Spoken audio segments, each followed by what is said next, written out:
सवाल संगीत रागी जी आपसे, ये जो सभी राजनीतिक दल हैं, अलग अलग क्षेत्रों में काम करने वाले, अलग अलग राज्यों में काम करने वाले, लेकिन मूल रूप से यही कह रहे हैं कि माइनॉरिटी के खिलाफ एक माहौल बनाने की कोशिश इस सरकार में हो रही है और इसीलिए इसकी विदाई तय है। आप क्या कहेंगे? देखिए, इससे बहुत साफ संकेत है कि जितनी क्षेत्रीय पार्टियां हैं और कांग्रेस पार्टी है, वो माइनॉरिटी के वोट पाने के लिए एक दूसरे से प्रतियोगिता कर रही हैं। इनको लगता है कि हिंदुओं का वोट जो है वो तो जातियों में बटा हुआ रहता है। यदि हम मुसलमानों के वोट को गोलबंद कर लेते हैं, यदि हम क्रिश्चियनों के वोट को गोलबंद कर लेते हैं, तो हमारे लिए इलेक्शन का जीतने का रास्ता जो है वो आसान हो जाता है। दूसरी बात, देखिए, जब जब कांग्रेस पार्टी सत्ता से ख़त्म हो जाती है, मुझे याद है जब श्रीमती गांधी उन चुनाव में जब हार गई थी, तो जब चारों ओर जब चुनाव प्रचार के लिए जाती थी तो यही बात थी, क्योंकि मुसलमानों का वोट जो है वो कांग्रेस के लिए बहुत महत्वपूर्ण रहता है। जिस जिस राज्य में कांग्रेस एक मुश्त मुसलमानों को वोट देते हैं, वहाँ पर कांग्रेस की जीत जो है वो उसमें बहुत सुविधा होती है। और जहाँ जहाँ कांग्रेस के प्रति मुसलमानों का वोट नहीं मिलता है, क्योंकि कांग्रेस का जो मुस्लिम वोट था वो तो क्षेत्रीय पार्टियों ने छीन लिया, जो दलित वोट था वो भारतीय जनता पार्टी और क्षेत्रीय पार्टियों ने छीन लिया। नतीजा ये है कि कमोबेश कुछ ही ऐसे राज्य रह गए हैं जहाँ पर कांग्रेस और बीजेपी आमने सामने है, वहाँ पर मुसलमानों का एक मुश्त वोट जो है वो कांग्रेस पार्टी को जाता है। अन्यथा कांग्रेस पार्टी से ये जो बड़ा वोट बैंक था वो छिटक गया है। अब इस बड़े वोट बैंक को किसी भी एना केना प्रकार ने पाने के लिए कांग्रेस बहुत लालायित है, बहुत उत्तेजित है, लेकिन वो उसे समझ में नहीं आ रहा है कि हम इसका प्रयोग कैसे करें। नतीजा ये है कि वो कभी सॉफ्ट हिंदुत्व का भी लेकर के चलती है, उसको लगता है हिंदू मतदाता नाराज हो जाएगा, तब क्या होगा, हिंदू मतदाता यदि गोलबंद हो गया तब क्या होगा। तो ये दो स्तरों पर काम कर रहे हैं। एक तरफ तो सॉफ्ट हिंदुत्व की तरफ काम करने की कोशिश कर रहे हैं, नतीजा उनको फिर उसमें वो नहीं मिला, लगा कि वो भारतीय जनता पार्टी की पीठ पर आकर के भारतीय जनता पार्टी को पराजित नहीं कर सकते हैं, तो फिर से एक बार, जैसे एक कहावत है, जैसे उड़ी जहाज को पंछी फिर जहाज पर आवे। समुद्र में एक पंछी चला जाता है तो बार बार वो जहाज के मस्तूल से चाहता है कि वो किनारे तक आए, लेकिन उसे पता ही नहीं लगता है और फिर लौट करके जहाज पर आ जाता है, उसे पता ही नहीं होता है। तो यही कांग्रेस की दुविधा है, कांग्रेस को पता ही नहीं है कि वो किस दिशा में जाना है, किस दिशा में काम करना है। नतीजा है कि वो पिटी पटाई जैसे और जहाज को पंछी पुनः जहाज पे आवे। आप ये कह रहे हैं कि उसी राह पे, उसी धारा पे एक बार फिर से लौटती हुई दिख रही है। तो अजीज खान साहब, एक सवाल है, क्योंकि सारे राजनीतिक दल इसी पे फोकस हैं, क्या आपको लगता है कि माइनॉरिटी का वोट बैंक कितना महत्वपूर्ण है सभी विपक्षी दलों के लिए, कि इस बात को लेकर सब कम से कम एक लक्ष्य के साथ चल रहे हैं कि ये वोट बैंक उनके साथ आकर जुड़ने वाला है?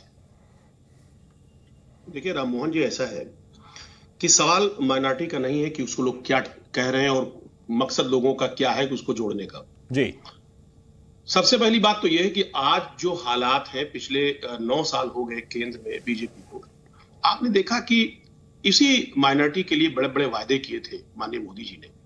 कहा था साहब कि ये जो समाज है ये बहुत ही पिछड़ा समाज है, ये दलितों से बदतर इसकी स्थिति है, चाहे वो आर्थिक तौर पे देखा जाए, सामाजिक तौर पे देखा जाए, शिक्षा, हर पहलू से आप देखें। आप रंगनाथ मिश्र और सच्चर कमेटी की रिपोर्ट में भी ये बातें निकल करके आई थी जी। लेकिन सच ये है कि पिछले 9 साल में मुस्लिमों के लिए खासतौर से आप इस बात को आप एहसास करें कि एक भी काम नहीं किया उनके उत्थान के लिए।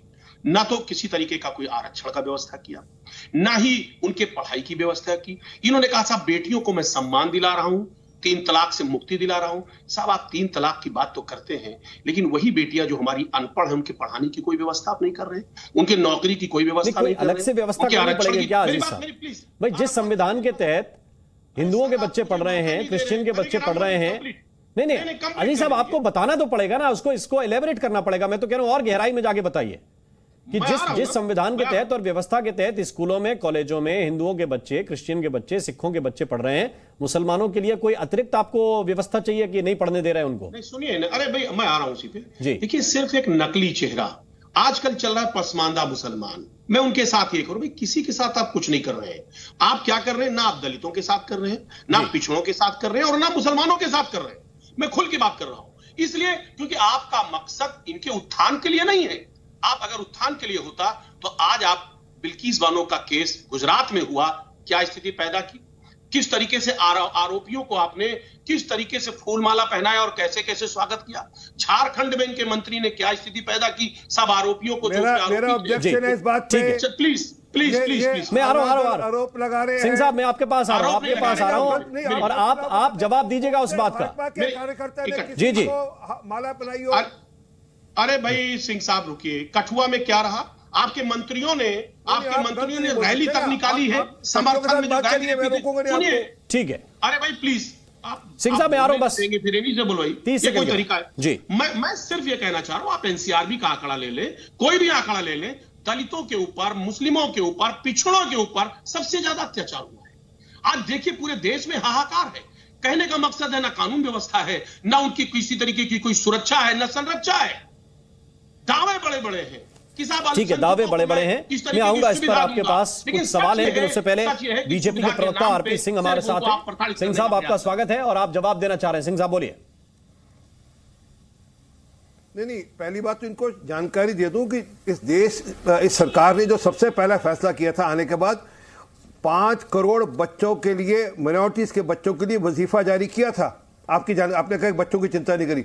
दूसरी बात, आपने कहा कि वहां पर गुजरात में किन्हीं को माला पहना दी, और उनके परिवार के लोगों ने माला पहनाई थी, भाजपा का उसमें कोई नहीं था जो माला पहनाने गया। तीसरी बात, आप ये कह रहे हैं कि देश के अंदर लॉ एंड ऑर्डर का issue, law and order state का सब्जेक्ट है साहब। कल जो पंजाब में हुआ, अब हमें अपेक्षा करते हैं कि हम सरकार भंग कर वहां इंटरफेयर करने जाएं।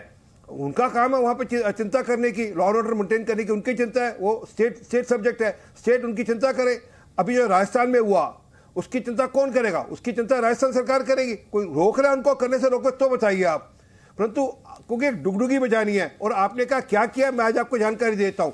देश के अंदर आज हर गांव हर घर तक बिजली पहुंचाने का काम आपके तो पूछ कर जाता था कि यह गांव मुसलमानों का या हिंदुओं का, तो बिजली दी जाती थी आपके यहाँ, आपके समय में, भूल गए आप।